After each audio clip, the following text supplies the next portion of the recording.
Horses are always so interested when we're bringing a bull back in. We use this pole, which is just a long piece of PVC with a notch cut in the top to hold the wire. I turned the wire off. Theoretically, you could do this with it on, but I had a triple line here, so I didn't really want to mess with that hot. And there's just a step-in post at the bottom. You can see that little blue hanging out from the pole to keep it up. The gray step-in posts from Premier work much better than the line posts. We use the gray step-in posts from Premier as our corner posts. Those work much better to hold up the things, but for now that worked just fine, and it allowed the bulls to get in up this lane. And up here I put a cross wire. You can't see it in the sunshine, but they had a stopping point right here. You can see Blue, the border collie, is up checking out the sheep, wanting them to move. Out here is our Cafeteria-Style mineral feeder. It's 20 bins. You can see that the belting on the top needs to be fixed and replaced, so water is getting in a couple of those, but that is a 20 bin free choice mineral feeder that allows the bulls to choose what minerals they need. In different days and different pastures, they make different mineral choices. Different times of year, they eat different things. They eat a lot of potassium and phosphorus in the winter, a lot of vitamin A, D, and E. In the summer, they hardly touch those things, and they may choose more trace elements like selenium and sulfur. Hi, Victory.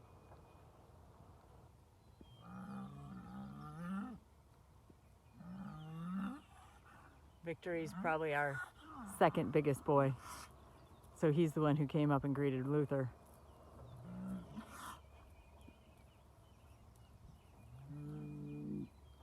He's acting like a boy, as you can see.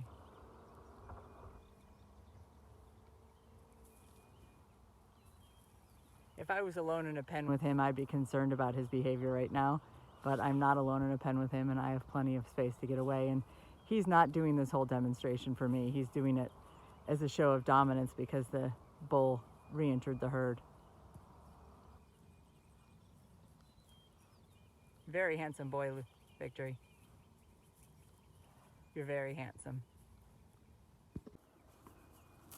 So there's our gray post. Those we get from Premier One, they're like $4 or $5 a piece, but they're really worth it for corners because they can handle a lot of tension. You can see that I have 3 directions of tension on this post. A regular old line post just can't handle that. Those yellow posts down there, we had sort of a disaster with. We bought 800 of them. They broke all in the first season. They're the economy posts from Ken Cove, and they do not work. They're not worth the money. The next post down, those blue ones, were great. Those are also from Ken Cove, and Ken Cove is really cool and replaced our yellow ones that broke with credits towards the blue ones, and all we paid was the upcharge. And those blue ones really last. I've had some of them for like 10 years.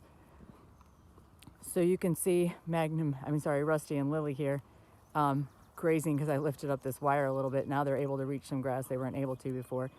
But what I wanted to show you is this water trough. You can see that we have a hot line over the water trough. This is something we don't really like to do because anything you do to inhibit animals from drinking water or make it less likely or appealing to do so is never really in your benefit.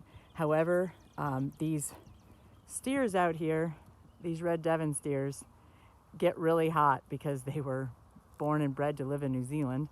And so they decide to deal with their heat, even though they have shade, by getting in and bathing in the trough. They break the floats and generally just make a mess. So we put a line over it with, it's more than half available to the bulls so they can get water. You can see Lily drinking there. She's really the only horse who's brave enough to do it, and she mostly just plays with it. She has her own water. You can see that the horse's water is over there.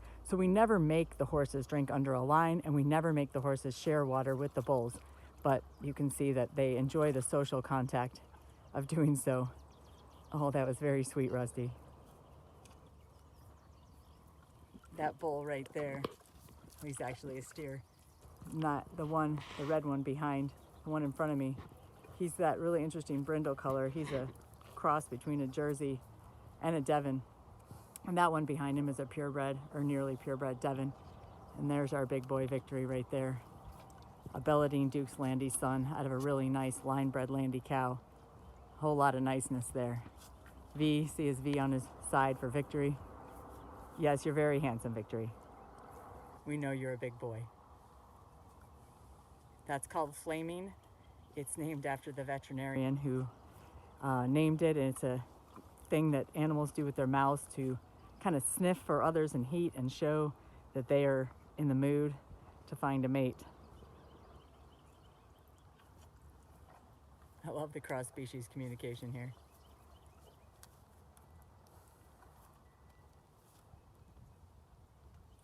Lily is a thoroughbred and has a very thoroughbred personality.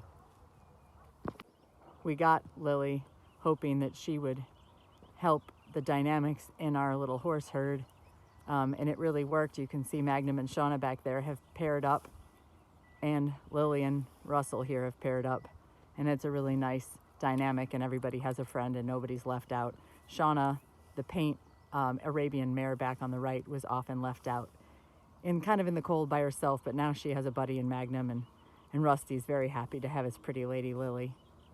Yes, I said your name, Lily. You are beautiful.